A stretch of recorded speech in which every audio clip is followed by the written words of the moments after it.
আচ্ছা, আমি বিএমপির নাম নিয়ে কোনো কথা বলেছি? এই ভাই, আপনি কাকে ধরছেন? আমি কি বিএমপির নাম নিয়ে কথা বলেছি? আপনি কথা বলেন, বলেন বলেন কথা বলেন কথা বলেন, আপনি কথা বলেন। আপনার সাহস তো কম না, বেতনের মতো কথা বলেন।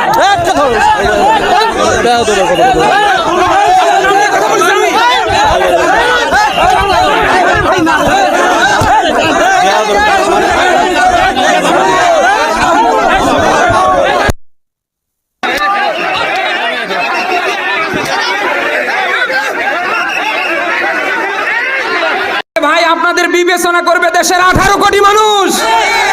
তারা যদি আপনাকে ভোট দেয়, আপনি চেয়ারে বসবেন, অসুবিধা কোথায়?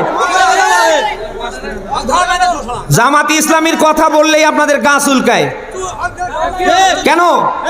জামাতি ইসলামের কথা বললে গা চুলকায় কেন আপনাদের? সারা দেশে নিজেরা নাশকতা তৈরি করছেন, সারা দেশে নিজেরা টেন্ডারবাজিতে 180 মাইল বেগে চ্যাম্পিয়ন হচ্ছেন, আর সব দোষ চাপিয়ে দিচ্ছেন জামাতি ইসলামীর ঘাড়ে। আর এ কথা বললে আপনার গা চুলকায়। এই বসেন, আপনারা বসেন।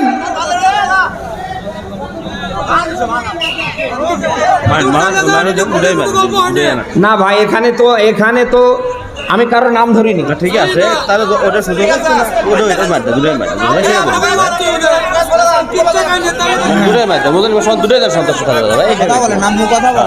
এই বসেন বসেন, এই বসেন।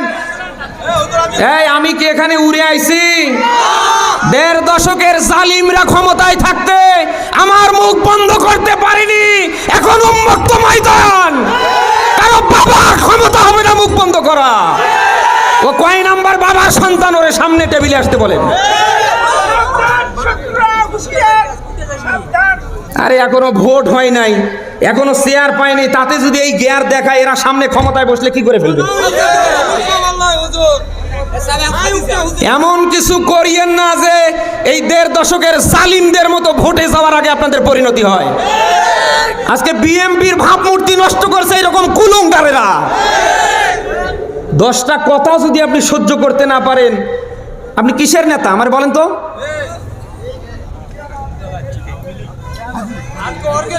নিজেরা করছেন চাঁদাবাজি, নিজেরা করছেন মনে যা চায় 180 মাইল বেগে তা, আর এখন সব চাপিয়ে দিচ্ছেন জামাতি ইসলামের কাঁধে। এটা 5 তারিখের আগে না, এটা 5 তারিখের এখন পর। বলেন না কেন? 5 তারিখের আগে মানুষের চোখে ছিল চশমা পরা, এখন কারোর চোখে আর চশমা নেই। সবাই এখন চশমা ছাড়া দেখতে পাচ্ছে যে 5 তারিখের পর থেকে কারা খাও খাও করছে, কারা এই দেশের মানুষের অধিকার প্রতিষ্ঠার পক্ষে রাজনীতি করছে। আপনাদের তো এই কথাগুলি বলতে গিয়ে একটু মুখে একটু বাধার দরকার। জামাতি ইসলাম নিয়ে আপনারা নানা বাজে মন্তব্য করছেন কেন? জামাতি ইসলাম কি ইসলামী ব্যাংক খেয়ে ফেলছে না উদ্ধার করেছে? চোখের সামনে দেখেও আপনাদের তো ইতিহাস জানা দরকার। জামাতি ইসলামের আপনার যে ইসলামী ব্যাংকের প্রতিষ্ঠাতাকে,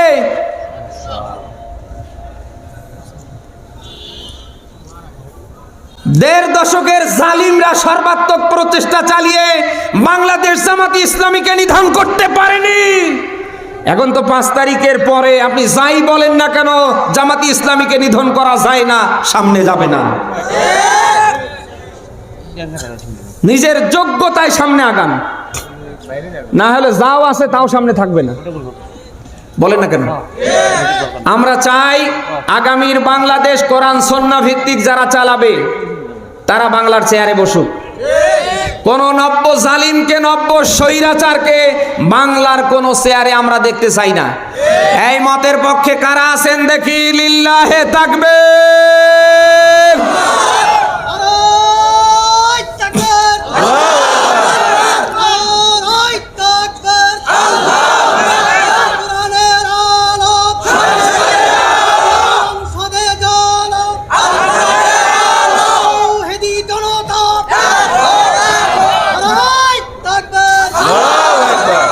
যারা ভোট নিয়ে ব্যতিব্যস্ত, আমি তাদের দৃষ্টি আকর্ষণ করছি। আপনি ভোট করে ক্ষমতায় গিয়ে কয়দিন থাকবেন আমার বলেন?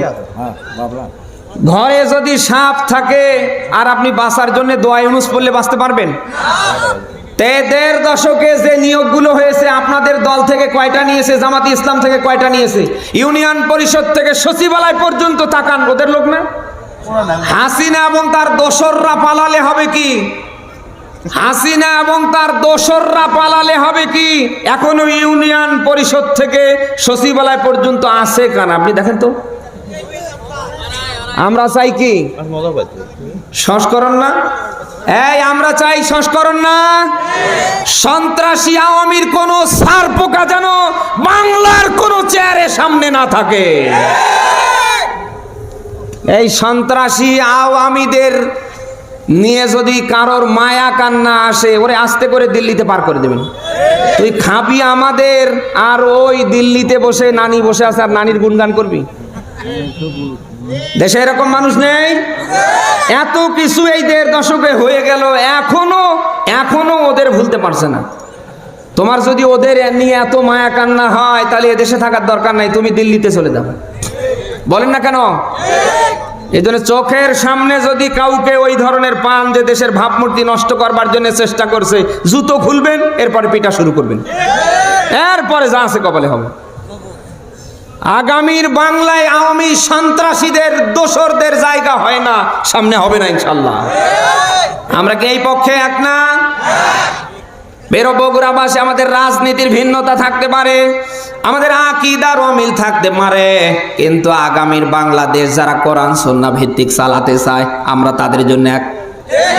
বলেন, আমাদের আকীদা ভিন্ন হতে পারে, আমাদের রাজনীতির অমিল থাকতে পারে, আগামীর বাংলাদেশ কোরআন সুন্নাহ ভিত্তিক চলবে, ওই পক্ষে আমরা।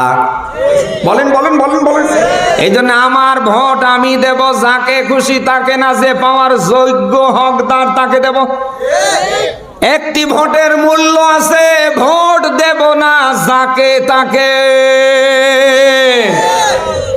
আপনি ভালো করে জানেন, আপনার ভোট পাওয়ার পরে আগামীতে কারা বাংলার এই চেয়ারগুলিতে আসলে পরে মানুষের অধিকার প্রতিষ্ঠা করতে পারবে, কারা মানুষের বৈষম্য দূর করতে পারবে, কারা আগামীর বাংলায় কোরআন সুন্নাহ ভিত্তিক একটা রাষ্ট্র উপহার দিতে পারবে, এ জানা কি আমাদের সবার না? বলেন না কেন? আজকে মসজিদের একজন ইমাম বানাতে গিয়ে আমরা কত যোগ্যতা দেখি, ঠিক একইভাবে যদি আগামীর নেতা নির্বাচন করতে গিয়ে, যত জনপ্রতিনিধি বানাতে গিয়ে আমরা যদি ওই রকম যোগ্যতা দেখি, আল্লাহর কসম কোন 6 নাম্বার ছাগলের বাচ্চা বাংলার চেয়ারে বসতে পারবে না। মসজিদের একজন ইমাম বানাতে গিয়ে আপনি কত যোগ্যতা দেখেন। ইমাম সাহেব লম্বা কিনা, খাটো কিনা, দেখতে সুন্দর কিনা, চিকনা মোটা, সব দেখে ফেলেন।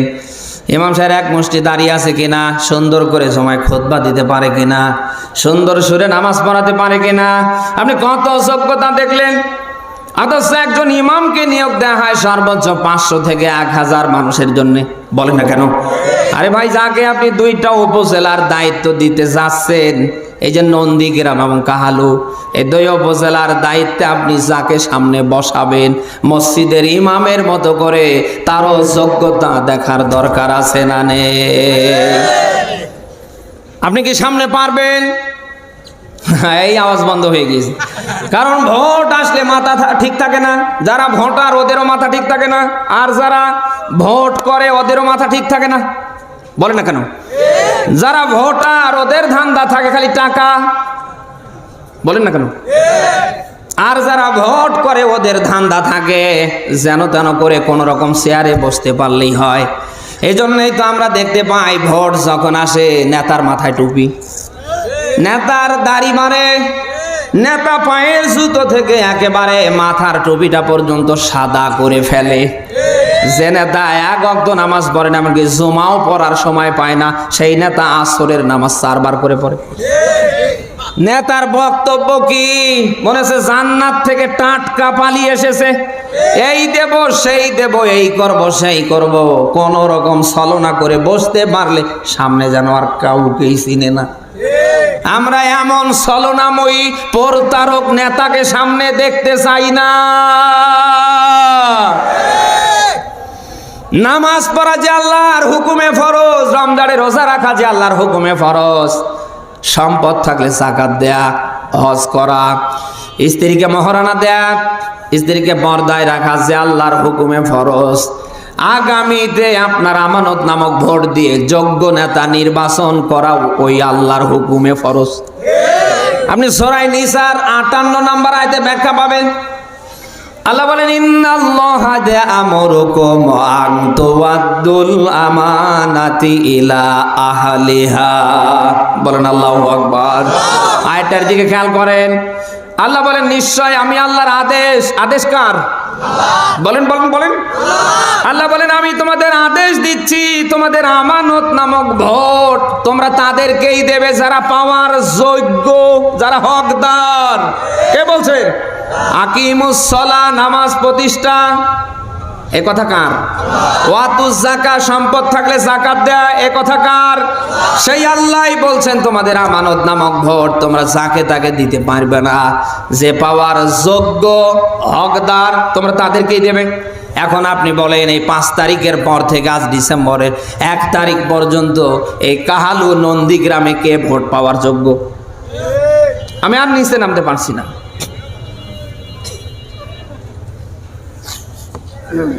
এই আমরা কি কোন জালিমকে আবারও চাই? কোন স্বৈরাচারীকে আবারও চাই? বাংলার কোন চেয়ারে যেন কোন স্বৈরাচার, কোন জালিম আর সামনে বসতে না পারে। ছাত্র জনতার রক্তের বিনিময়ে আমরা একটা দেশ পেয়েছি, জীবন দিব, এরপরও এদেশের স্বাধীনতা আমরা বলেন বলেন বলেন বলেন। স্বাধীনতা অর্জন সহজ, এটা ধরে রাখা কি তার চেয়ে কঠিন না? যারা এদেশের ভাবমূর্তি সামনে নষ্ট করবার চেষ্টা করবে পায়ের জুতো খুলবেন আর জম্মের ধরে পিটাবেন।